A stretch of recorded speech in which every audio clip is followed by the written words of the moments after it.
तो dear student, model question paper हम आपके लिए न्यू पैटर्न पर आधारित लेके आए हैं जो कि बहुत ज़्यादा इम्पोर्टेंट है। इसमें हमने वो क्वेश्चन रखे हैं जिनके आपके एग्जाम में आने की संभावना 90% से अधिक है। और दूसरी बात हम ये बताएं कि न्यू पैटर्न इस बार केवल इस बार के लिए है क्योंकि कोरोना की वजह से जो आप लोगों का नुकसान हुआ है, तो क्वेश्चन पेपर को इजी बनाने के लिए, जिससे कि आप इजीली पास हो सको, इसलिए क्वेश्चन पेपर को इजी बनाया गया है। पिछले टाइम में क्या होता था कि 10 क्वेश्चन 2 मार्क्स के होते थे, इस बार 25 क्वेश्चन 2 मार्क्स के होंगे। 20 क्वेश्चन आपको करने होंगे। अगर 20 क्वेश्चन आपने 2 मार्क्स के कर लिए तो सीधे सीधे पास हो जाओगे। लेंथी क्वेश्चन करने की जरूरत आपको नहीं पड़ेगी। 25 क्वेश्चन हमने केवल वेरी वेरी इंपॉर्टेंट क्वेश्चन इस मॉडल क्वेश्चन पेपर में रखे हैं। इसका आप फ़ायदा उठाइए और आपको बहुत ही गोल्डन चांस है इस बार मैथमेटिक्स की बैग क्लियर करने का या मैथमेटिक्स में पास होने का। तो इस अपॉर्चुनिटी को मत गंवाइए, लास्ट चांस है ये। इसके बाद फिर से वही पुराना पैटर्न चलेगा, टफ वाला। तो इसका फ़ायदा आप उठाइए। और इसका पार्ट 1 हम ऑलरेडी अपलोड कर चुके हैं, जिसमें कि हमने क्वेश्चन नंबर 1 से 10 तक करवाए थे। और इस पार्ट में हम क्वेश्चन नंबर 11 से आगे क्वेश्चन नंबर 25 तक जाएंगे। तो पूरा का पूरा मॉडल क्वेश्चन पेपर हम तैयार कर रहे हैं अलग अलग पार्ट में, क्योंकि एक ही वीडियो लेक्चर में काफ़ी लेंथी हो जाता है, लगभग 2-2.5 घंटे का हो जाता है, तो वो नहीं हो पाता है। तो हम 30-40 मिनट का वीडियो लेक्चर बनाते हैं, जिससे कि आपको भी सुविधा रहे और हमको भी ज़्यादा बर्डन ना पड़े। तो इस टाइप से हम आगे चलेंगे। तो इसका आप फ़ायदा उठाइए और मज़े करिए। बचपन का हा हा हा हा बचपन का। तो मैथ्स गुरुजी एनोटेल चैनल पे आपका स्वागत है। मैं पिछले 10-11 सालों से एज ए मैथ्स लेक्चर विभिन्न संस्थानों में 11th 12th and polytechnic students को मैथमेटिक्स पढ़ाते आ रहा हूँ। तो चलिए लेक्चर शुरू करते हैं। तो देखिए, diploma semester exam model question paper है ये, और क्वेश्चन नंबर 11 से हम शुरू करते हैं। तो देखिए, क्वेश्चन नंबर 11 है slope of the line joining 2 point P1, 2 and Q -1, -2, -1 is dash dash dash, fill in the blank. यहाँ पे क्या आएगा, मतलब हिंदी में हम बता देते हैं स्टूडेंट कि दो बिंदु P और Q से होकर जाने वाली एक रेखा है, उसका आपको स्लोप निकालना है, ढाल निकालनी है, ढाल। ठीक है, अब ढाल और स्लोप क्या होता है, अगर आपने स्ट्रेट लाइन के हमारे सारे लेक्चर देखे होंगे तो आपको पता होगा कि ढाल क्या होती है, स्लोप क्या होता है। ठीक है जी, और नहीं पता तो यहाँ पे हम बता ही रहे हैं। एक लाइन है और वो लाइन जो है 2 बिंदुओं से होकर जा रही है। एक P पॉइंट है 1, 2 और एक Q पॉइंट है, इसके कोऑर्डिनेट है -2, -1।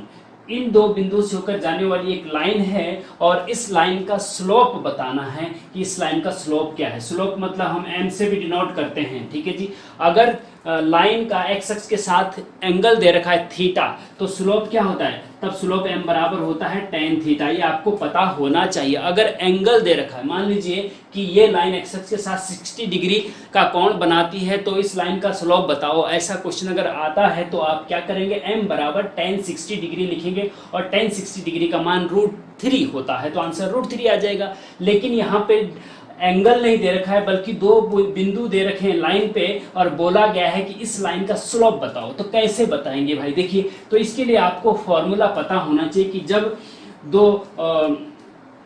लाइन पर 2 बिंदु दे रखे होते हैं x1, y1 और x2, y2। अगर 2 बिंदु मान लीजिए x1 और y1, x2, y2 दे रखे हैं लाइन पर, तब उसका स्लोप का फॉर्मूला ये होता है, m बराबर y2 माइनस y1 बटे x2 माइनस x1। y2 ये है और y1 ये है, x2 ये है, x1 ये है। देखिए, ये फॉर्मूला होता है, ये आपको याद रखना है, वेरी इंपॉर्टेंट है। अगर मैं इससे तुलना करूं तो यहाँ पे x1 की जगह 1 है, y1 की जगह 2 है, x2 की जगह -2 है, y2 की जगह -1 है, तो इसमें रख दीजिए। तो सिंपल सी बात ये है कि आपको स्लोप निकालना है। m से डिनोट करते हैं स्लोप को, और आपको पता है कि जब 2 बिंदु दे रखे होते तो स्लोप का फॉर्मूला y2 माइनस y1 बटे x2 माइनस x1 होता है। और y2 की जगह पे देखेंगे आप -1 है, क्या है, -1 है। फिर बीच में y2 की जगह -1 रख दे, ठीक है, ब्रैकेट के अंदर रखो क्योंकि माइनस भी है तो इसलिए। फिर बीच में माइनस का साइन है। फिर y1 बराबर क्या है, y1 बराबर 2 है जी, y1 बराबर 2 है, तो ब्रैकेट में के अंदर रख दिया हमने। फिर अपॉन में x2 को ब्रैकेट के अंदर, x2 क्या है देखिए, x2 है -2। ध्यान देंगे, बहुत इंपॉर्टेंट है। अगर आप ब्रैकेट के अंदर नहीं रखोगे तो गलतियां कर सकते हो, तो ब्रैकेट के अंदर रखो जिससे कि प्लस माइनस में गलतियां ना हो, ठीक है। x2 की जगह आपने ये रखे, -x1 की जगह क्या है, x1 की जगह 1 है, देखिएगा। तो ध्यान देना है कि x1 y1 कौन सा है, x2 y2 कौन सा है, ठीक है। तो अगर ये पता आपको चल जाएगा तो आप आसानी से इसको सॉल्व कर सकते हैं।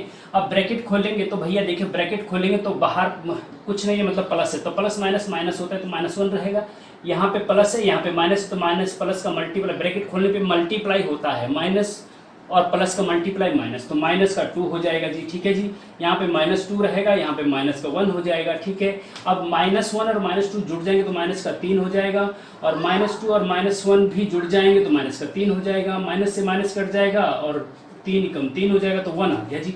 तो यहाँ पे m बराबर आपका 1 आ गया आंसर। तो slope of the line joining 2 point, slope क्या हो गया, 1 हो गया। आंसर आपका 1 है, क्या है, आंसर आपका 1 है। अगर डायरेक्ट आपको सॉल्व करे बिना ही पता चल जाए कि 1 आंसर है तो सीधे डायरेक्ट 1 भी लिखेंगे तो 2 मार्क्स आपके कंफर्म हो जाएंगे। बचपन का क्वेश्चन नंबर 12 देखिए student, find the focus and vertex of the parabola y square equal to 8x। देखो स्टूडेंट, हम डिस्क्रिप्शन में हर क्वेश्चन के आगे उसकी प्लेलिस्ट भी दे रहे हैं। जैसे कि आपका ये पैराबोला से एक क्वेश्चन है, तो डिस्क्रिप्शन में अब आप जब जाएंगे तो क्वेश्चन नंबर 2 के आगे 12 के आगे पैराबोला की प्लेलिस्ट दे देंगे। अगर पैराबोला किसी को डिटेल में समझना है, अभी तक नहीं समझे हैं, तो क्वेश्चन नंबर 12 के आगे जो प्लेलिस्ट पे उसके लिंक पे आप क्लिक करेंगे तो पैराबोला के सारे लेक्चर मिल जाएंगे और उनको आप डिटेल स्टडी कर सकते हैं। अगर यहाँ पे समझ में नहीं आ रहा है तो राइट, तो ऐसा भी आप कर सकते हैं। देखिए फाइंड द फोकस एंड वर्ट, देखिए फोकस निकालना है और इस पैराबोला का, ये इस पैराबोला का फोकस और वर्टेक्स निकालना है। हिंदी में मैं बता देता हूँ, परवलय y square equal to 8x का नाभि और शीर्ष ज्ञात कीजिए। फोकस मतलब नाभि और वर्टेक्स मतलब शीर्ष, ठीक है जी। तो सबसे पहली बात तो ये है कि जो y square equal to 8x है, ये पैराबोला तो है, लेकिन किस टाइप का पैराबोला है। आपको अगर आपने डिटेल में पढ़ा है हमारे वीडियो लेक्चर पैराबोला के, तो आपको पता होना चाहिए कि जो पैराबोला के स्टैंडर्ड फॉर्म होते हैं वो 4 प्रकार के होते हैं। वो एक होता है y square is equal to 4ax, एक होता है y square is equal to -4ax, एक होता है x square is equal to 4ay, और एक होता है x square is equal to -4ay। ये होते हैं, ठीक है जी। जो ये वाला होता है, देखो y स्क्वायर का मतलब होता है जो पैराबोला हो x एक्सिस के अबाउट सिमेट्रिक होगा। ध्यान दीजिए, बहुत इंपॉर्टेंट बात बता रहा हूं मैं। हाँ, मतलब कहने का ये है कि अगर y स्क्वायर है तो जैसे ये है x एक्सिस है, y एक्सिस है, अगर y का स्क्वायर है तो x एक्सिस के अबाउट सिमेट्रिक होगा, मतलब या ऐसा होगा या फिर ऐसे होगा। सिमेट्रिक मतलब जितना x के ऊपर जा रहा है पैराबोला उतना नीचे भी आ रहा है, ठीक है ना। तो y का स्क्वायर अगर है तो x का अक्ष के अबाउट सिमेट्रिक होगा, मतलब या ऐसा होगा या फिर ऐसा होगा। अब कौन सा होगा, ऐसा या ऐसा? देखो ये तो कंफर्म हो गया कि ऐसा होगा या फिर ऐसा होगा, लेकिन कौन सा होगा, ये वाला या ये वाला? अब y स्क्वायर से तो ये पता चला ये वाला ये वाला, लेकिन अगर यहाँ पे माइनस का साइन है तो एक्स अक्ष की नेगेटिव दिशा में ऐसे बनेगा, और प्लस का साइन है तो ऐसे बनेगा। तो यहाँ पे प्लस का साइन है तो इसका मतलब ये जो है ऐसे बनेगा, ठीक है जी। और इसकी बात करें तो ये देखो, ये y स्क्वायर है ना, तो एक्स एक्सिस के अबाउट सिमेट्रिक होगा, ऐसा होगा या ऐसा होगा। अगर माइनस है तो ऐसा होगा, ये बन गया जी इस टाइप से, ठीक है। तो और इसी प्रकार से इसकी बात करें तो एक्स स्क्वायर है तो वाई एक्स के अबाउट सिमेट्रिक होगा, ऊपर जाएगा या फिर नीचे की तरफ बनेगा, प्लस है तो ऊपर की तरफ बनेगा, ऐसे बनेगा, ठीक है जी। इसको जरा समझने वाली बात है, बहुत इंपॉर्टेंट है ना। और ये ऐसे बनेगा, ये वाला ऐसे बनेगा, ठीक है। तो हमारा ये वाला है, देखो y square is equal to 8x है ना, तो y square equal to 4x से इसकी तुलना कर सकते हैं। तो ये वाला बनेगा, कैसे वाला बनेगा, ऐसे। ये पहले आपको समझना पड़ेगा, तभी आप इसका फोकस और वर्टेक्स सही निकाल सकते हैं। ऐसे वाला बनेगा जी, ठीक है। और जब ऐसे वाला बनता है तो नाभि जो होती ना, फोकस यहाँ पे होता है। ये ए पॉइंट ले लो चाहो तो, और इसके जो कोऑर्डिनेट हो तो a,0 टाइप के होते हैं। इसका नाभि का निर्देशांक जो होते हैं ना, कोऑर्डिनेट a,0 टाइप के होते हैं। शीर्ष इसका हमेशा मूल बिंदु पे होता है जिसके कोऑर्डिनेट 0,0 होते हैं। तो वर्टेक्स तो आंख बंद करके आप आंसर 0,0 लिख दो, लेकिन फोकस a,0 है तो a की वैल्यू निकालनी पड़ेगी। वो कैसे निकलेगी, जब इसकी तुलना आप इससे करेंगे, क्योंकि ये इस टाइप का है ना, इससे करेंगे। ऐसा नहीं कि इससे इन तीन में से किसी से नहीं करेंगे तुलना, किससे करेंगे? इससे, क्योंकि ये इस टाइप का है। अगर दूसरे टाइप का होता तो उस टाइप से तुलना करते। तो ये ज़रा समझने वाली बात है, बहुत इंपॉर्टेंट है। तो compare y square is equal to 8x with y square is equal to 4x। Therefore अब देखो y square is equal to 4x, x का कोफिशिएंट 8 है, x का कोफिशिएंट 4a है, तो 4a बराबर 8 हो जाएगा ना। तो यहाँ से a बराबर 8/4 हो जाएगा इज इक्वल टू 2। a की जगह 2 आ गया जी, तो इसलिए फोकस क्या हो जाएगा? फोकस हो जाएगा a,0 है ना फोकस, तो a की जगह 2 रख दो, 2,0 आंसर बस। और अगर वर्टेक्स की बात करें तो वर्टेक्स आपको पता ही है मूल बिंदु पे होता है, और मूल बिंदु के कोऑर्डिनेट ओरिजिन के कोऑर्डिनेट 0,0 होते हैं। ठीक है, तो आंसर ये और ये है। ठीक है, इस प्रकार से आप समझने की कोशिश करेंगे। और आपकी प्रैक्टिस के लिए मैं होमवर्क के लिए 2 क्वेश्चन दे रहा हूँ। नंबर 1 क्वेश्चन ये है कि पैराबोला की सेम ऐसे ही लिखा जाएगा, इसकी जगह पे केवल ये आएगा। पैराबोला की question x² equal to -6y दे रखी है, इसका आपको फोकस और वर्टेक्स निकालना है। आंसर मैं ये दे रहा हूँ, फोकस ये है और वर्टेक्स ये है, राइट। और दूसरा क्वेश्चन ये है कि y² equal to -12x parabola की क्वेश्चन, इसका फोकस निकालना है और वर्टेक्स निकालना है। फोकस आंसर मैं बता दे रहा हूँ, ये है और ये है। अगर आपका आंसर सही आता है जो मैंने यहाँ पे दे रखे हैं, तो आप कमेंट में जरूर बता दीजिए कि मैंने ये कर लिए हैं। मुझे बहुत खुशी होगी कि आपकी समझ में आ रहा है। ओके, तो चलते हैं नेक्स्ट क्वेश्चन पे। नेक्स्ट क्वेश्चन है question number 30, integration tan² x dx is equal to dash dash dash. बहुत इंपॉर्टेंट है, tan² x का इंटीग्रेशन करना है आपको, बस कुछ नहीं करना है। तो बताइए क्या होता है tan² x का इंटीग्रेशन? आप बता दीजिए कमेंट में, ये होता है, बिना आगे देखे बता दीजिए। अच्छा, अगर आपको नहीं पता है तो tan² x का, प्यारे बच्चों, tan² x का डायरेक्ट इंटीग्रेशन नहीं होता है। तो पहले इस फंक्शन को ऐसे फंक्शन में बदलना पड़ेगा जिसका इंटीग्रेशन हमें पता है। tan² x का इंटीग्रेशन डायरेक्ट नहीं होता है, तो कैसे बदलें इसको बताइए? तो sec² x का इंटीग्रेशन होता है tan x, क्योंकि tan x का डिफरेंशिएशन sec² x होता है, इसलिए sec² x का इंटीग्रेशन tan x होता है। तो sec² में बदल सकते हैं क्या? इसको देखिएगा, आपको पता होना चाहिए। अगर ट्रिग्नोमेट्री के डिटेल लेक्चर आपने हमारे पढ़े हैं तो आपको पता होगा 1 plus tan² x is equal to होता है sec² x, और 1 को उधर ले जाएंगे तो यहाँ से आपको tan² x is equal to मिलेगा sec² x माइनस 1। तो कहने का मतलब tan² x की जगह आप sec² x रख सकते हैं। तो इंटीग्रेशन tan² x की जगह क्या रख सकते हैं? sec² x minus 1। ओके, और dx लगा दो, फिर आगे सॉल्व करो इसको। sec² x का इंटीग्रेशन अलग और 1 का इंटीग्रेशन अलग, बस क्या दिक्कत है? देखो sec² x dx का इंटीग्रेशन, फिर माइनस, फिर इंटीग्रेशन 1 dx, इसका अलग अलग भाई फंक्शन, बीच में माइनस का चिन्ह है तो 2 अलग अलग फंक्शन हो गए, अलग अलग इंटीग्रेशन लगा दिए। इंटीग्रेशन आपको डिटेल लेक्चर भी हम इसके सामने दे देंगे अगर आपने डिटेल नहीं पढ़ा है तो। हाँ, sec² x का इंटीग्रेशन आपको पता है कि tan x होता है, -1 का इंटीग्रेशन क्या है? 1 का इंटीग्रेशन x होता है भैया, पता होना चाहिए आपको। नहीं पता तो डिटेल लेक्चर देख लीजिए, क्वेश्चन नंबर 13 के आगे डिटेल लेक्चर दे देंगे। ओके, प्लस c तो लगता ही है। अब आप बोलेंगे क्यों लगता है, ये भी हम डिटेल लेक्चर में बता चुके हैं, तो यहाँ पे ज़्यादा डिटेल पे नहीं आई, यहाँ पे हम क्वेश्चन को सॉल्व करेंगे केवल।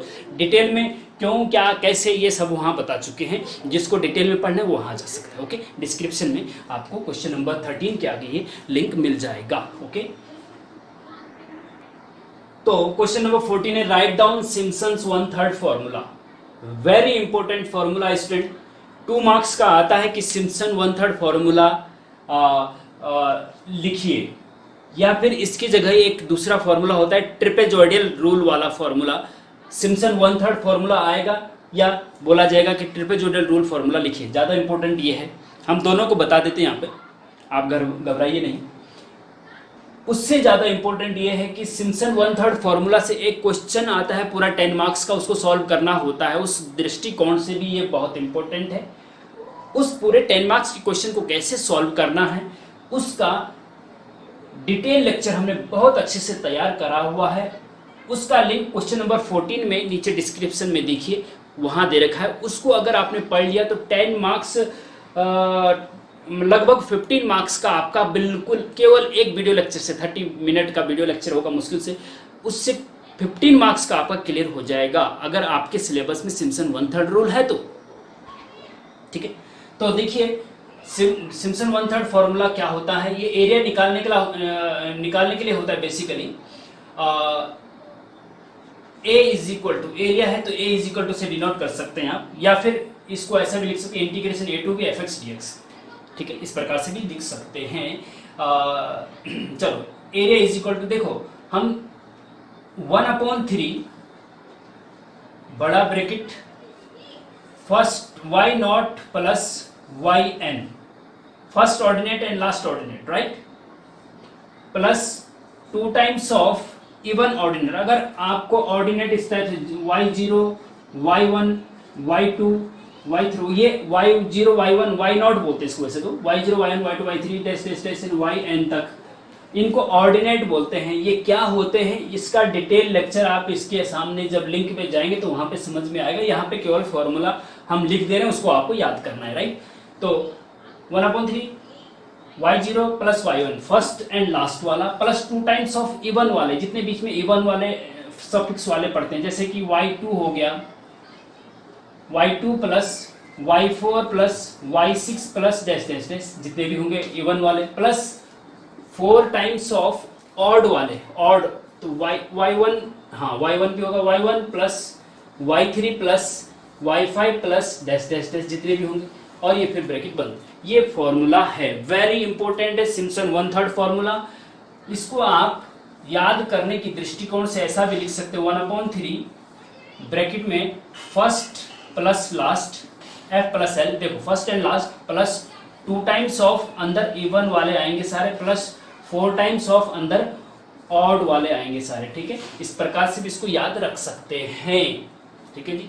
दूसरा मैं यहीं पे बता दे रहा हूं, ट्रिपेजॉइडल फॉर्मूला जो होता है, एक ट्रिपेजॉइडल फॉर्मूला हो सकता है आपका यहाँ पे राइट डाउन द ट्रिपेजॉइडल फॉर्मूला आ जाए तो फिर आप क्या करेंगे, इसीलिए मैं उसको भी बता दे रहा हूँ। उसमें उसका फॉर्मूला क्या है, ए इज इक्वल टू, इससे फिर कंपेयर भी कर सकते हैं आप, वो थोड़ा ज़्यादा इजी है, 1/2 ट्रिपेजॉइडल में 1/2 आता है, ध्यान रखिए, सिम्पसन में 1/3 आता है, इसमें 1/2 आता है, और y0 plus yn first and last इसमें भी आएगा, प्लस 2 टाइम्स ऑफ सारे जितने उसके अलावा जो भी होंगे फर्स्ट एंड लास्ट के अलावा इवन और सारे, y1 plus y2 plus y3 plus y4 plus y5 plus dash dash dash dash plus ये ब्रैकेट बंद हो, इसमें ये आपका ट्रिपेजॉइडल रूल का फॉर्मूला है, वेरी इंपॉर्टेंट है। इसको इस तरीके से इसको लिखा जा सकता है, a इज इक्वल टू 1/2, ध्यान रखेंगे 1/3 यहाँ आता है तो यहाँ पे 1/2 आता है, और फर्स्ट एंड लास्ट जैसे यहाँ पे वैसे ही, प्लस 2 टाइम्स ऑफ ऑल, यहाँ पे 2 times of even plus 4 times of odd है, यहाँ पे 2 टाइम्स ऑफ ऑल है, बस ये थोड़ा और है जी, कोई दिक्कत नहीं। तो दोनों को याद रखना है, वेरी इंपॉर्टेंट है, और डिटेल लेक्चर 10 मार्क्स भी अगर कंफर्म करना चाहते हैं तो क्वेश्चन नंबर 14 के आगे जो लिंक दे रखा है उसमें जाके उसको डिटेल में देख सकते हैं, राइट। तो इस प्रकार से क्वेश्चन नंबर 14 भी हो गया। Question number 15, dy/dx plus y sec x is equal to 10x is a linear differential equation. एक सेंटेंस है, ये बोलना है कि ये ट्रू है या फॉल्स, t/f।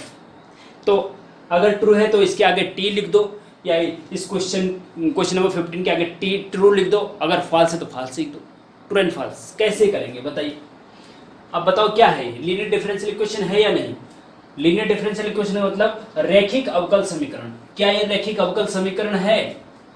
अब रैखिक अवकल समीकरण अगर आपने पढ़ा नहीं है डिटेल, तो क्वेश्चन नंबर 15 के आगे लीनियर डिफरेंशियल इक्वेशन का लेक्चर का लिंक हम दे देंगे, उसको आप देख लीजिएगा, ठीक है।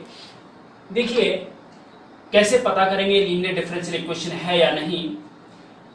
आपको पता होना चाहिए कि लीनियर डिफरेंशियल इक्वेशन का जो जनरल फॉर्म होता है वो ये होता है, dy/dx plus py is equal to q, ये होता है, वेयर जहां p and q function of x या फिर और कांस्टेंट।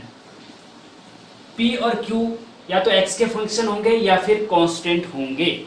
अब यहाँ पे तुलना करके देखो, dy/dx की जगह dy/dx है, y sec x, py, y की जगह y ठीक है, p की जगह sec x है, मतलब p की जगह क्या है sec x है। sec x मतलब p is function of x, तो x का फंक्शन है sec x, बिल्कुल सही है। Is equal to tan x is equal to q, q की जगह यहाँ पे क्या है, q की जगह यहाँ पे tan x है।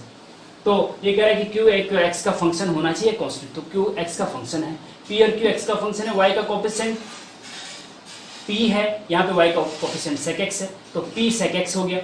और राइट हैंड साइड सारी की सारी tan x है, q की जगह tan x है, तो x का फंक्शन है। तो कहने का मतलब अगर इससे तुलना कर रहे हैं तो बिल्कुल सही मैच कर रहा है, क्योंकि हमें पता है कि लीनियर डिफरेंशियल इक्वेशन का general form dy/dx plus py equal to q होता है, where p and q are function of x and constant. अगर आपको ये पता है तो आप पता कर सकते हैं कि ये लीनियर डिफरेंशियल इक्वेशन है या नहीं, तो इसका मतलब ये लीनियर डिफरेंशियल इक्वेशन है, तो टी लिख देंगे आंसर में आप, ठीक है जी, टी लिख देंगे। अब डिटेल में आपको ये समझना है तो क्वेश्चन नंबर 15 के आगे लीनियर डिफरेंशियल इक्वेशन का लेक्चर हम दे देंगे, उसको आप देख लीजिएगा।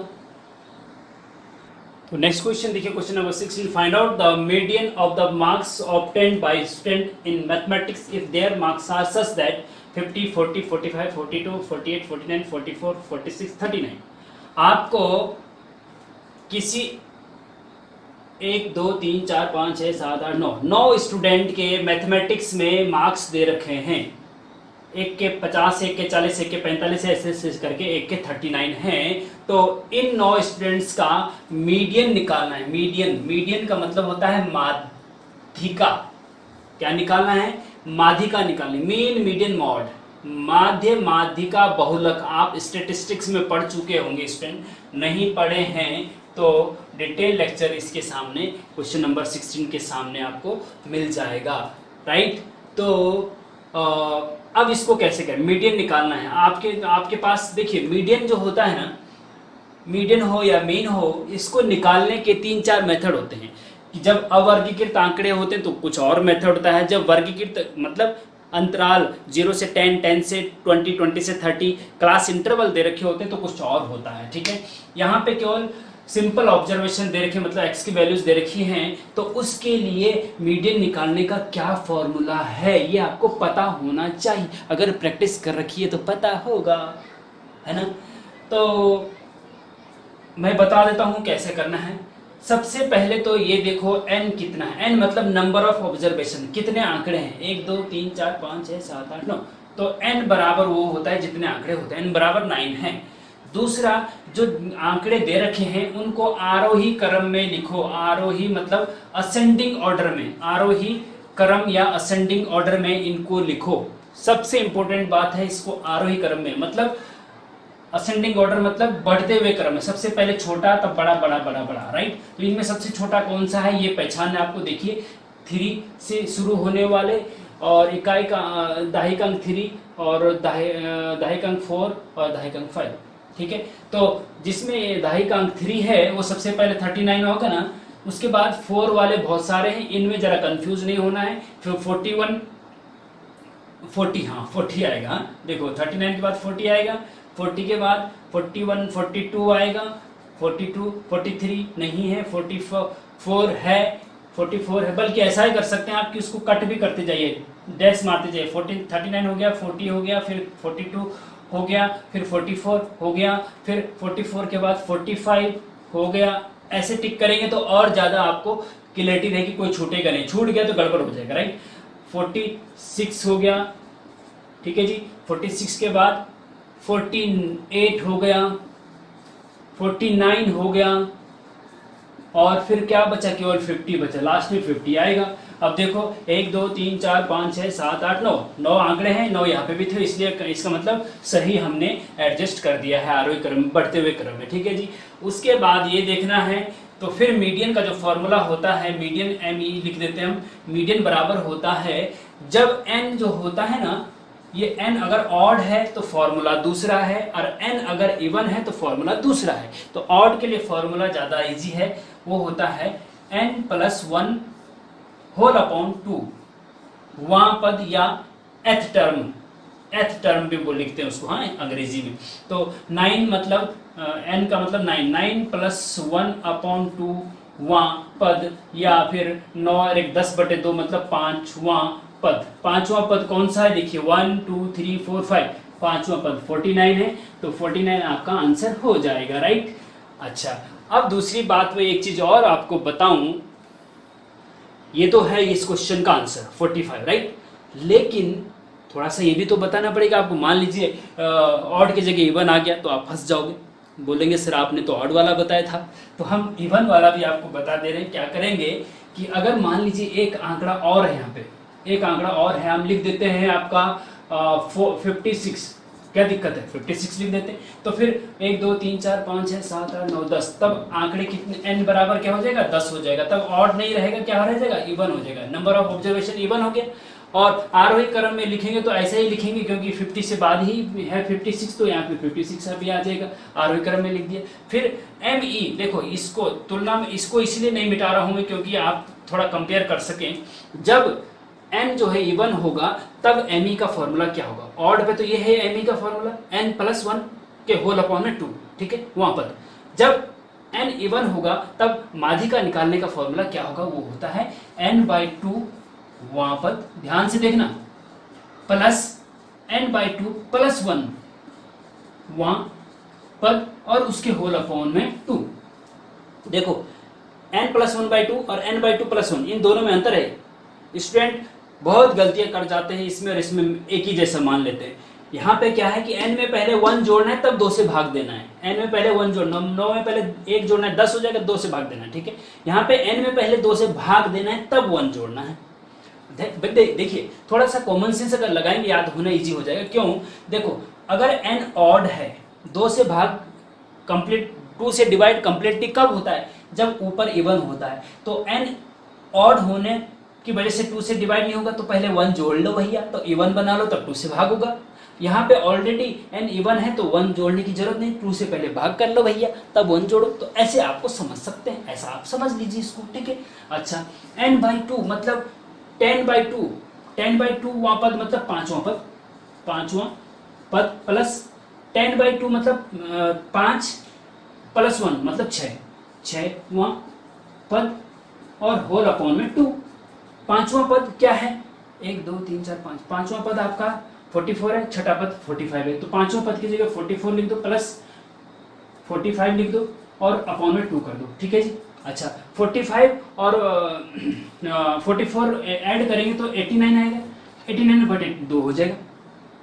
अब 2 से भाग दे दो, 2 चौको 8 और 2 चौको 8, पॉइंट 1 बचा, 0 लगाया, 2 पंजे 10, तो 44.5 आपका आंसर हो जाएगा मीडियम, ठीक है जी। अगर इस टाइप का इवन आता है तो ऐसा करेंगे, इसलिए मैंने दोनों बता दिए कि कोई सा भी आए आपसे छूट ना पाए, ओके।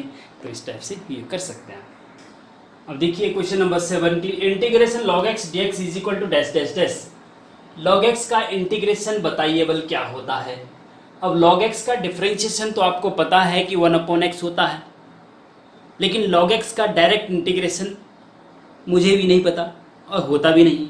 तो कहने का मतलब ये है कि अगर डायरेक्ट इंटीग्रेशन नहीं इसका पता तो क्या किया जाए, लॉग को किसी में चेंज भी नहीं कर सकते जैसे कि हमने tan² को किया था। अब इसमें क्या है, एक तरीका है इसमें कि इसको आप इंटीग्रेशन ऐसा भी तो लिख सकते हैं 1 × log x। अगर 1 log x में 1 का मल्टीप्लाई कर दें तो क्या आएगा, 1 × log x ही होता है, 1 का मल्टीप्लाई किसी में भी करेंगे वही फंक्शन रहेगा। तो हमने 1 × log x कर दिया। जरा समझने की कोशिश करना हम क्यों कर रहे हैं, बहुत इंपॉर्टेंट है। 1 × log x, अब 1 × log x कर दिया। अब एक फंक्शन तो 1 हो गया आपका और एक फंक्शन आपका log x हो गया। दो फंक्शन जब मल्टीप्लाई में होता है तो आपको पता होना चाहिए इंटीग्रेशन बाय पार्ट का फॉर्मूला लगा सकते हैं। इंटीग्रेशन बाय पार्ट का डिटेल लेक्चर हम इसके आगे दे देंगे। अगर आपको इंटीग्रेशन बाय पार्ट के बारे में ABCD भी नहीं पता तो वहां पे जाके देख लीजिएगा। अब इसमें एक फर्स्ट फंक्शन मानना होता है, एक सेकेंड फंक्शन मानना होता है। ILATE, आईलेट होता है एक इंटीग्रेशन बाय पार्ट में। आई का मतलब inverse, L log, A algebraic, T trigonometry function, E exponential function. तो 1 जो होता है कांस्टेंट हो या x वाला कोई पद हो, वो जो होता है एल्जेब्रिक फंक्शन होता है। log x log वाला फंक्शन होता है। तो log पहले है, एल्जेब्रिक बाद में है, तो पहला फंक्शन log x को मानेंगे और दूसरा फंक्शन 1 को मानेंगे, ठीक है, इसके अकॉर्डिंग। और दूसरा तरीका ये भी है कि फर्स्ट फंक्शन उसको मानना चाहिए जिसका डिफरेंशिएशन इजी हो।